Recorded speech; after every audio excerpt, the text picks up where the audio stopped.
I did the body of Jesus. You did the what? The bodies of Jesus. Ingatan God bless hanggang sa huli po. Ito na yung price ko. Uwi ko na to. Kaya ako na sila.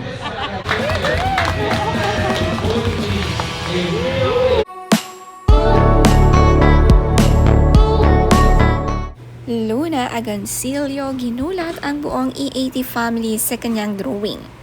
Iginuhit nga niya sina Tita Sen, Bossing at Joey, pati sina Ate Maine, Ate Riza at Ate Karen, at sina Mama Pau, Daddy Rai at Tito Alan. Kilala niya lahat ng members ng E80 at ganito niya kalove ang trabaho ng kanyang Daddy Ryan.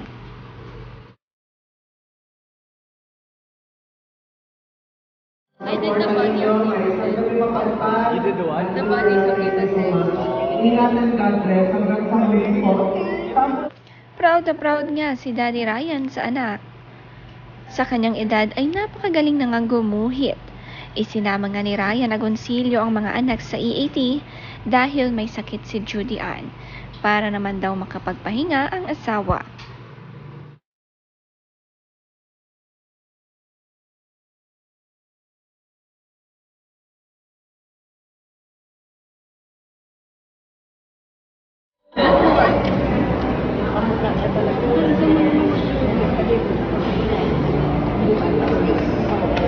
Maliit na sila.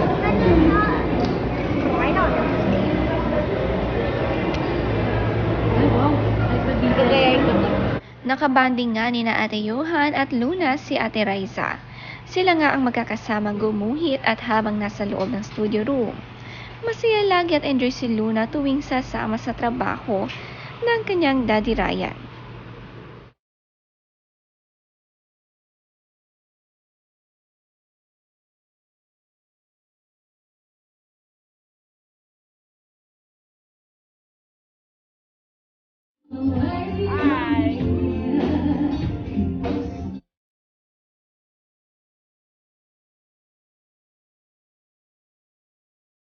Gusto nga sana sumama ni Judy Ann pero hindi maganda ang pakiramdam nito. Napakasweet na asawa ni Ryan at isinamang mga anak sa trabaho para makapag-ipon daw ng tulog si Juday. Sobrang nag-enjoy din naman ang mag-aama.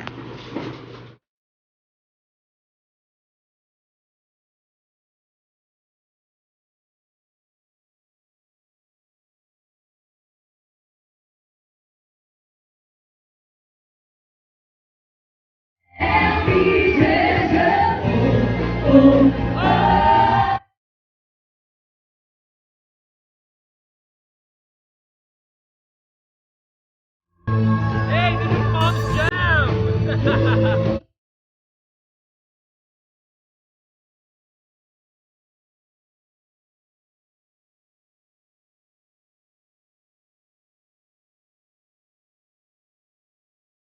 Mas maraming bisita sa E80 Studio, mas masaya dahil nadadagdagan ang mga kanilang mga bandingan. Ganito ka-welcome ngayon ng E80. Kung may gustong isama ng ang mga E80 host ay pwedeng-pwede.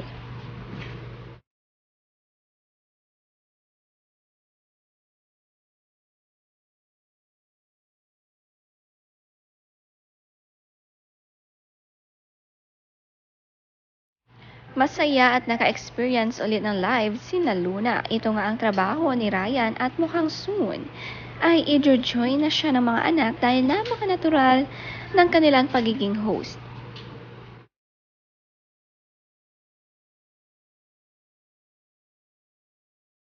You see that, Boogie?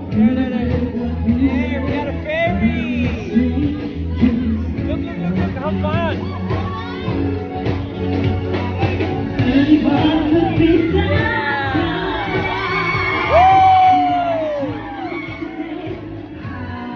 Who's that again? Mama ka daw!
si Ryan.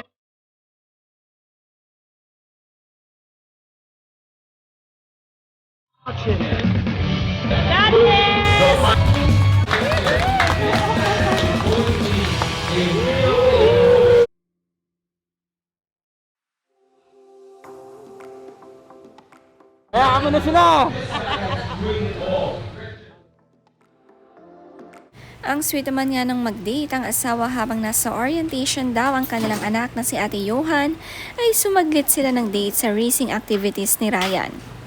Sabi niya sa post, "Dear Ate Yo, while you were enjoying your college freshman orientation, Mama and Dada went on a date at a very awesome Toyota GR Fest."